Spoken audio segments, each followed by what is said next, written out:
when you're having difficulty with doing something and your head says you really, and your heart and your gut says you really should go do this, that's a thing to listen to, but we can't always, right?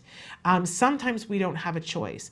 And there are people that have done some studies on this, that if when you are in the state that you want to be in, so and there are millions of states, right? There's productivity state, right? There's creative state, there's quiet, peaceful, meditative state, right?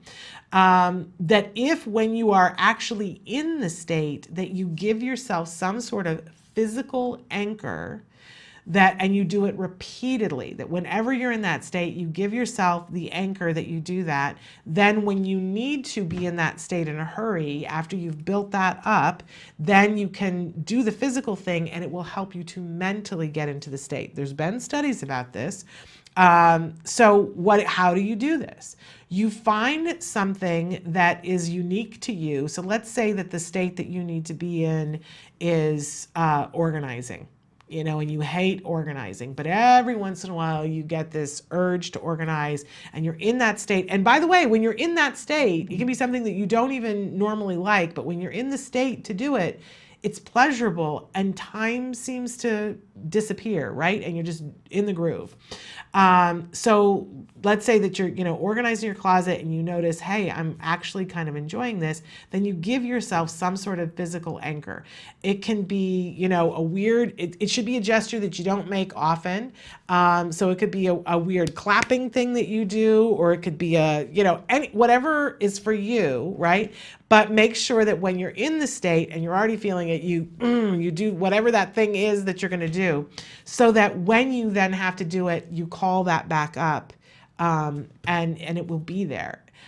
We see this with negative things, that sometimes people get a negative anchor for something, that I hate, to this day, I hate, loathe, and detest going to a post office, because for me, it has all kinds of unpleasant things from my childhood and my teenage years of going to a post office. It's a negative anchor. All I have to do is walk through the threshold of any post office, and it's like all the smells of a post office. And I don't want to be there, right? So why not take the time to do that with something positive?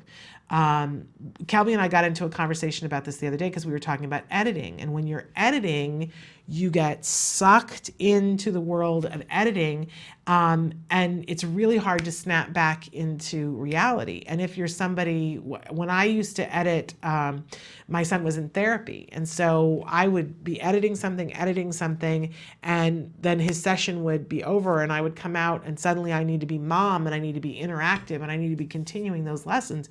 And I really struggled with it. And I found that I had to have a physical thing that I would do when I would leave the room that I was editing in, so that I would shake it off and then be there for him. It works. So I encourage you, be mindful about it. Think about what states do I need to be in, and then you got to do the prep work. You find the physical anchor. It should be unique onto you, so that it isn't something that you do on a regular basis. That's something that you can do, and then do it repeatedly while you're feeling good and in that state, and do it over many times. Like never stop doing that. Just keep, it's like the Grand Canyon, just keep making that inroad. When I'm in that state, this happens, and then you will find it's a chicken or the egg thing, that you can then make that gesture and be in that state. Powerful, powerful tool. It's our mindfulness tip for the day.